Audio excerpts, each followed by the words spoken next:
ഇപ്പോൾ ആര്യാടൻ ഷൗക്കത്ത് UDF സ്ഥാനാർത്ഥി നാമനിർദ്ദേശ പത്രികാ സമർപ്പണത്തിനായി പുറപ്പെട്ടിരിക്കുന്നു. അതിന്റെ കൂടി ദൃശ്യങ്ങൾ ഒരു ഭാഗത്ത് പ്രേക്ഷകർക്ക് കാണാൻ കഴിയുന്നുണ്ട്. മുദ്രാവാക്യം വിളികളോടെയാണ് അദ്ദേഹത്തിനൊപ്പം പ്രവർത്തകർ ഉള്ളത്. നിലമ്പൂർ താലൂക്ക് ഓഫീസിലാണ് നാമനിർദ്ദേശ പത്രിക സമർപ്പിക്കുന്നത്.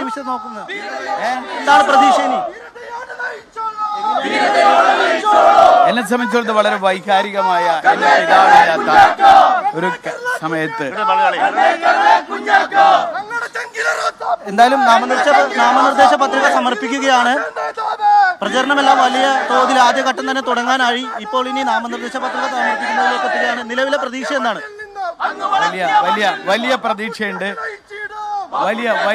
വലിയ ആത്മവിശ്വാസമുണ്ട്, വലിയ പ്രതീക്ഷയുണ്ട്. പുതിയൊരു സാഹചര്യം രൂപപ്പെട്ടിരിക്കുകയാണ്. അൻവർ UDF-മായി സഹകരിക്കുന്നില്ല എന്ന് പറയുന്നു. പുതിയൊരു സാഹചര്യം രൂപപ്പെട്ടിരിക്കുന്നു. അൻവർ UDF-മായി സഹകരിക്കുന്നില്ല. വളരെ അത് കൂടുതൽ ആത്മവിശ്വാസം നൽകുന്നു. അല്ല, തീർച്ചയായും അദ്ദേഹം സൂചിപ്പിച്ചതുപോലെ തന്നെ അൻവർ UDF-മായി സഹകരിക്കുന്നില്ല എന്ന് പറയുന്നത് കൂടുതൽ ആത്മവിശ്വാസം നൽകുന്നു എന്നാണ് അദ്ദേഹം പറഞ്ഞത്. എന്തായാലും വലിയ റാലിയോട് കൂടിയാണ് നാമനിർദ്ദേശ പത്രിക സമർപ്പിക്കുന്നതിന് വേണ്ടി ആര്യാടൻ ഷൗക്കത്ത് ഇപ്പോൾ മുന്നോട്ട് പോയിക്കൊണ്ടിരിക്കുന്നത്. 11 മണിയോട് കൂടിയായിരുന്നു നേരത്തെ ഈ നാമനിർദ്ദേശ പത്രിക സമർപ്പിക്കാൻ തീരുമാനിച്ചിരുന്നത്. എന്നാൽ അല്പം വൈകുകയായിരുന്നു കാര്യങ്ങൾ. എന്തായാലും കോൺഗ്രസ് നേതൃത്വത്തിൻ്റെയും ഒപ്പം തന്നെ UDF നേതൃത്വവും എല്ലാ ആളുകളും ഈ നിലമ്പൂരിലേക്ക് എത്തിയിട്ടുണ്ട്. വലിയൊരു പ്രവർത്തകരുടെ റാലിയോടുകൂടി നിലമ്പൂർ നഗരത്തിൽ നിന്ന് ആരംഭിച്ച് നിലമ്പൂർ താലൂക്ക് ഓഫീസ് വരെ നീളുന്ന റാലിയാണ് സജ്ജീകരിച്ചിരിക്കുന്നത്. അങ്ങനെ നിലമ്പൂർ താലൂക്ക് ഓഫീസിലേക്ക് എത്തുകയും അവിടെ ഉപവരണാധികാരി സിന്ധുവിന് നാമനിർദ്ദേശ പത്രിക സമർപ്പിക്കുകയുമാണ്. ഇനി എന്തായാലും വലിയ പ്രതീക്ഷയിലാണ് UDF ഉള്ളത്. നേരത്തെ തന്നെ സ്ഥാനാർത്ഥിയെ പ്രഖ്യാപിക്കാനായി ഈ തെരഞ്ഞെടുപ്പ് പ്രഖ്യാപിച്ച് 24 മണിക്കൂറിനുള്ളിൽ തന്നെ സ്ഥാനാർത്ഥിയെ പ്രഖ്യാപിക്കാൻ UDF നേതൃത്വത്തിന് കഴിഞ്ഞു. അതിന് തൊട്ടു പിന്നാലെ തന്നെ അച്ചടക്കത്തോടെയുള്ള ഒരു പ്രവർത്തനം തുടങ്ങാനായി ബൂത്ത് തലത്തിലുള്ള യോഗങ്ങൾ പൂർത്തിയാക്കാൻ കഴിഞ്ഞു, പഞ്ചായത്ത് തലത്തിലുള്ള യോഗങ്ങൾ പൂർത്തിയാക്കാൻ കഴിഞ്ഞു. ഇതെല്ലാം തന്നെ വലിയ ആത്മവിശ്വാസം UDF നേതൃത്വത്തിന് നൽകുന്നുണ്ട്.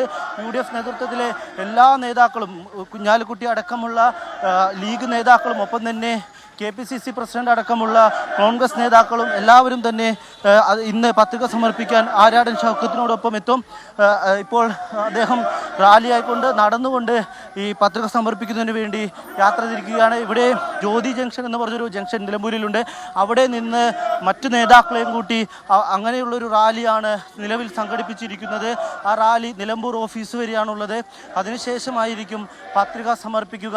ഈ പത്രിക സമർപ്പിക്കുന്നതിനൊപ്പം കെട്ടിവെക്കാൻ തുക പുല്ലങ്കോട് എസ്റ്റേറ്റിലെ തൊഴിലാളികളാണ് കഴിഞ്ഞ ദിവസം എത്തി ആര്യാടൻ ഷൗക്കത്തിന് നൽകിയത്. ആര്യാടൻ മുഹമ്മദ് മത്സരിക്കുന്ന സമയം മുതൽ ഈ പുല്ലങ്കോടുള്ള എസ്റ്റേറ്റ് തൊഴിലാളികളായിരുന്നു അദ്ദേഹത്തിന് കെട്ടിവെക്കാനുള്ള തുക നൽകിയിരുന്നത്.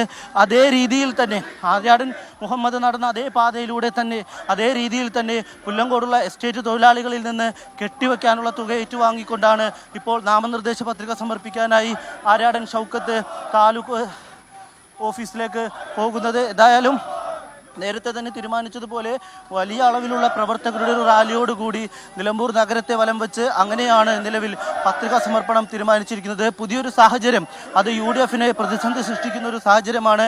അൻവറിൻ്റെ പിന്തുണ UDF നേരത്തെ തന്നെ പ്രതീക്ഷിച്ചിരുന്നു.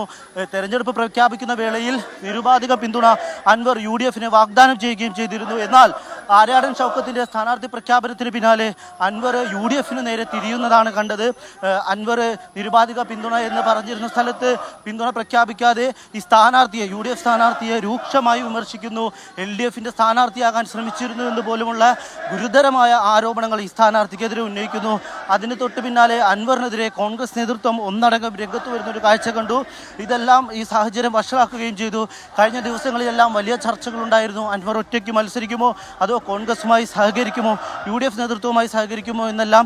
എന്നാൽ ഇതുമായി ബന്ധപ്പെട്ട് പരസ്പരം രണ്ടു കൂട്ടരും പരസ്പരം വാക്കുകൾ കൊണ്ട് ഏറ്റുമുട്ടുന്നതാണ് പിന്നീട് കണ്ടത്. അതിന് തൊട്ട് പിന്നാലെ അൻവറുമായി ബന്ധപ്പെട്ട വിഷയത്തിൽ ഇന്നലെ ചേർന്ന UDF യോഗം 7 മണിക്ക് ചേർന്ന UDF യോഗം നിർണായകമായ തീരുമാനമെടുക്കുന്നു. അൻവറിനെ അസോസിയേറ്റ് ആയി സംഘടനയുമായി ചേർത്ത് നിർത്താം, അസോസിയേറ്റ് അംഗത്വം മാത്രം അൻവറിന് UDF-ൽ നൽകാൻ കഴിയും എന്നുള്ളതായിരുന്നു ഇന്നലെ നേതാക്കളെടുത്ത തീരുമാനം. അതിനും അൻവറിന് മുന്നിൽ ചില ഉപാധികൾ നേതൃത്വം വയ്ക്കുന്നുണ്ടായിരുന്നു. അത് പ്രധാനപ്പെട്ടത് ആര്യാടൻ ഷൗക്കത്തിൻ്റെ സ്ഥാനാർത്ഥിത്വം അംഗീകരിച്ച് സ്ഥാനാർത്ഥിക്ക് പിന്തുണ പ്രഖ്യാപിക്കണം എന്നുള്ളതായിരുന്നു. ഒപ്പം തന്നെ ആര്യാടൻ ഷൗക്കത്തിനെതിരെ നടത്തിയ പരാമർശങ്ങൾ അത് പിൻവലിക്കണമെന്നായിരുന്നു. ഇന്ന് രാവിലെ മാധ്യമങ്ങളെ കണ്ട അൻവർ ഇതെല്ലാം തന്നെ തള്ളുകയാണ് ഉണ്ടായത്. UDF-ഉമായി ഒരു തരത്തിലും സഹകരിക്കാനില്ല എന്ന നിലപാടാണ് ഇന്ന് അൻവർ സ്വീകരിച്ചത്. പക്ഷേ തെരഞ്ഞെടുപ്പിൽ മത്സരിക്കില്ല. നേരത്തെ UDF നേതൃത്വത്തിന് അൻവറുമായി സഹകരിക്കാൻ കഴിഞ്ഞില്ലെങ്കിൽ അൻവർ സ്ഥാനാർത്ഥിയായി വരുമെന്ന വലിയൊരു ഭീഷണി ഉണ്ടായിരുന്നു. ആ ഭീഷണി ഒഴിഞ്ഞുപോയി എങ്കിൽ പോലും പുതിയൊരു സാഹചര്യം അതിനെ എങ്ങനെയായിരിക്കും UDF നേതൃത്വം നോക്കിക്കാണുക എന്നുള്ളത് വളരെ പ്രധാനപ്പെട്ട കാര്യമാണ്. കാരണം 2 വട്ടം അൻവർ ഈ മണ്ഡലത്തിൽ നിന്ന് വിജയിച്ചത് UDF വോട്ടുകളും ഒപ്പം തന്നെ കോൺഗ്രസിൻ്റെയും ലീഗിൻ്റെയും വലിയ അളവിലെ വോട്ടുകൾ സമാഹരിച്ചുകൊണ്ടായിരുന്നു അൻവർ കഴിഞ്ഞ 2 വട്ടവും മണ്ഡലത്തിൽ നിന്ന് വിജയിച്ചത്. ആ നിലയിൽ അൻവറിന് ലഭിച്ചിരുന്ന വോട്ടുകൾ അത് തിരിച്ച് UDF പാളയത്തിലേക്ക് എത്തുക, UDF സ്ഥാനാർത്ഥിയിലേക്ക് എത്തിക്കുക എന്നുള്ള ഒരു വലിയ ദൗത്യം ഇനി നിലവിലത്തെ സാഹചര്യത്തിൽ കോൺഗ്രസിന് മുന്നിൽ UDF-ന് മുന്നിലുണ്ട്. അത്തരത്തിൽ ഈ വോട്ടുകൾ ഇനി തിരിച്ച് എത്തിയാൽ മാത്രമായിരിക്കും ഒരു സ്ഥാനാർത്ഥിക്ക് വലിയ ഭൂരിപക്ഷത്തിൽ UDF നേതൃത്വം പ്രതീക്ഷിക്കുന്നത് പോലുള്ള ഒരു വിജയം നേടാൻ കഴിയുക. അതുകൊണ്ട് ഇനിയുള്ള പ്രവർത്തനങ്ങൾ ഇതുവരെ ആദ്യഘട്ടം പൂർത്തിയാക്കി നാമനിർദ്ദേശ പത്രിക സമർപ്പിക്കുന്നത് വരെയുള്ള ഘട്ടമാണ് ആദ്യഘട്ടമായി ഇവർ പരിഗണിച്ചിരുന്നത്. ആ ഘട്ടം ഇന്ന് പൂർത്തിയാക്കുകയാണ്. ആദ്യഘട്ടം പൂർത്തിയാക്കി 2ാം ഘട്ടത്തിലേക്ക് കടക്കുമ്പോൾ വലിയൊരു രാഷ്ട്രീയ മത്സരമായി മാറുന്നു.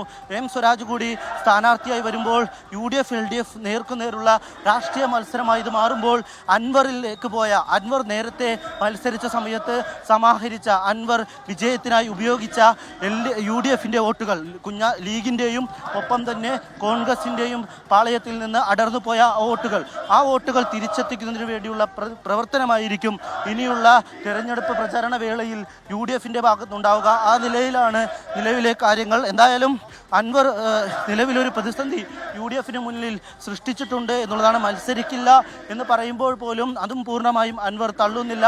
മത്സരിക്കാൻ ആഗ്രഹമുണ്ട്, പക്ഷേ തന്നെ ഫണ്ട് ചെയ്യാൻ ആളില്ല എന്നുള്ളതാണ് അൻവർ പറഞ്ഞു വയ്ക്കുന്നത്.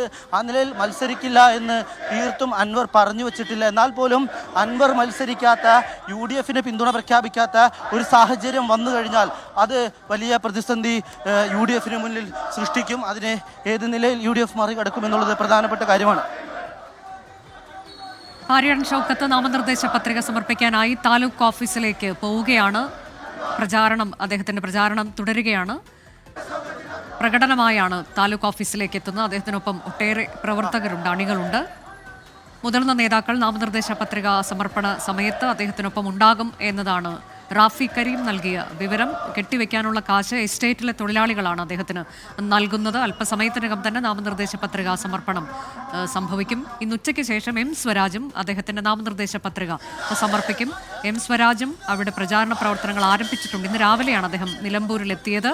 നിലമ്പൂരിൽ വലിയ സ്വീകരണം റെയിൽവേ സ്റ്റേഷനിൽ അദ്ദേഹത്തിന് ലഭിച്ചു. തുടർന്ന് ഒരു റോഡ് ഷോ എന്ന തരത്തിലേക്ക് തന്നെ അദ്ദേഹം നിലമ്പൂർ ഏരിയ കമ്മിറ്റി ഓഫീസിലേക്ക് എത്തുകയാണ്.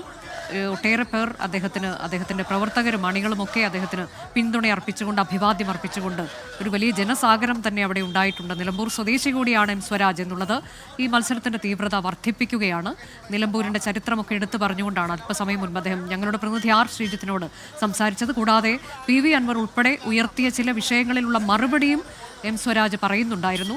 ദുരന്തമുണ്ടായ സമയത്ത് താൻ അങ്ങോട്ടേക്ക് എത്തിയില്ല എന്നതിനുള്ളൊക്കെ മറുപടി.